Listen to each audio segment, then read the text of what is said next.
Hello అండి, అందరికీ నమస్కారం. నేను మీ గిరి. పెద్దగా చెప్పుకోవడానికి ఏం లేదండి. ఈరోజైతే నువ్వు మంచి ఎంత చేస్తే చెడు అంత తిరిగి వస్తుందండి. అవునా కాదా? మనం ఎంతైనా మంచి అది ఎక్కడికి వెళ్ళచ్చు, మంచి అనేది ఎక్కడికి వెళ్దా అక్కడే ఉండిపోద్ది. చెడు చేయి ఎంత దూరం బాగద్ది. అలాగే మనం మంచి వీడియోస్ ఎన్ని చేసినా ఒక లైక్ వ్యూ అనేది ఏది ఉండదండి. సో బెట్టింగ్ అనేది ఒకటి చెప్పండి. బా 100 పెడుతున్నాడు, 100 ఏమన్నాడు, 500 వస్తాయి, లేదా 2000 ఏమన్నాడు, 2000 వస్తాయి. వాడు చెప్పింది నిజమేనేమో అని చెప్పి చేస్తాం. సో ఆ టెంప్టింగ్ చేసి మనకు 2000 ఇచ్చేస్తాడు. ఇచ్చిన తర్వాత బాగానే ఉంటుంది. ఒక 5 మ్యాచ్లు ఏదో మన గుడ్డి మలంగా బై గాడ్ గ్రేస్ వల్ల వచ్చేస్తాయి. ఒక 5 మ్యాచ్లు అది బై గాడ్ గ్రేస్ అంతే, ఏదో లక్ వల్ల వస్తాయి.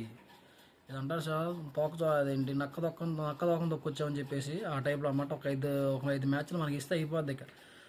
అరే అమ్మా, 500 వచ్చినాయి అంటే 5000 వచ్చినాయి అంటే ఇంక 5000 దాన్ని ఇంక 5000 చేస్తే 10,000 అవుతాయి. ఈ నెల శాలరీ ఒకసారి మనకు వచ్చేస్తుంది ఒక రోజులో. ఆడేద్దాం, గెలిచేద్దాం. ఇదే కాన్సెప్ట్లు అందరూ ఉంటే అందరూ ఆన్లైన్ గేమింగ్ ఆడతారు కదా భయ్యా.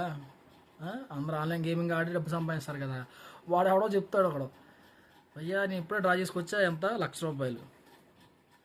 అలా ఎలా గెలుస్తున్నావు కదా, ₹1,00,000 మాకు ఇచ్చేసి ఎలా నువ్వు దేమే గెలుస్తుంది, ఏది గెలుస్తుంది దాని మీద చెప్పి వేస్తుంది దాని మీద ₹1,00,000.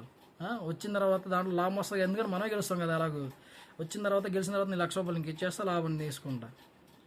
ఎందుకు భయ్య, జనాభా ఆల్రెడీ ఇప్పుడు చాలా చచ్చిపోతున్నారు. కరోనా వచ్చిన సంబంధం దుడిచిపోయింది. సగం మంది ఆన్లైన్ పెట్టే వాళ్ళు చచ్చిపోయారు ఏం చెప్పుకోలేక. ఇంకా నాశనం చేద్దామని చూస్తున్నారు ప్రపంచాన్ని మొత్తాన్ని. మన ప్రపంచాన్ని మనమే మోహం చేస్తున్నాం, మన దేశాన్ని. వాడిని అలా ఒకటి తోలిపోయారు ఆల్రెడీ. ఈయన కూడా తోలిపోతే ఎవరినే చెడ్డి గ్యాంగ్ కదా. ఆడ పేరు అయితే ఉందబ్బా, ఐడియా రావట్లేదు పేరు. మనం అంత పెద్ద పట్టించుకోం కూడా అసలు ఇలాంటి వాటి గురించి. ఎందుకంటే మనకు కూడా అలాంటి ఐడియాలు వచ్చేస్తాయి. నైట్ పడుకున్నప్పుడే ఇక మనకి అమ్మ 1000 బట్టు, 5 బట్టు, 1000 కొట్టు, 1,00,000 కొట్టు, 5 లక్షల బట్టు, ఇలాంటి వీడియోలు వస్తాయి. ఇదే బాగుంది నిజంగా వస్తాయి అనుకుని మనం కూడా అదే ఫీల్ అయిపోతాం. సో అలాంటివి అయితే ఎప్పటికీ రావండి. కష్టపడినట్టే ఉంటుంది. కష్టం అనేది ఎప్పుడు మిగులుతూనే ఉంటుంది మనకి. కష్టపడిన రూపాయి ఎప్పుడు మనతోనే ఉంటుంది. చెడుకొచ్చిన రూపాయి ఎప్పుడు పోతూనే ఉంటుంది. అది ఇప్పుడు కాదు, తరతరాల రోజున ఎప్పటికైనా పోతూ ఉంటుంది. ఒకటి గుర్తుంచుకోండి, మంచి అనేది ఎప్పుడు అలాగ ఉంటుంది, చెడు అనేది ఎప్పుడు పోతూ ఉంటుంది.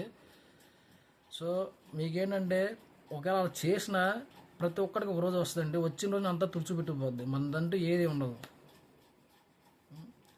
సో దయచేసి ఆ బెట్టింగ్ జోల్ అనేది మీరు వెళ్ళొద్దు అసలుకి. మంచి వీడియోస్ చేయండి భయ్యా. ఎందుకు అలాంటి వీడియోస్, దానివల్ల యూజ్ అని చెప్పండి. మమ్మల్ని ఆడమంటారు, ఆడతారు, తెలియక ఆడతారు. ఆడిన డబ్బులు ఎవరికి వస్తాయి? మీకే కదా వచ్చేది. ఎందుకంటే ప్రమోట్ చేసింది మీరు. మా డబ్బులు పోతాయి ఆడినందుకు, ఆ డబ్బులు మళ్ళీ మీకే వస్తాయి. ఎందుకు అది ఫండ్ రైజింగ్ దేనికి?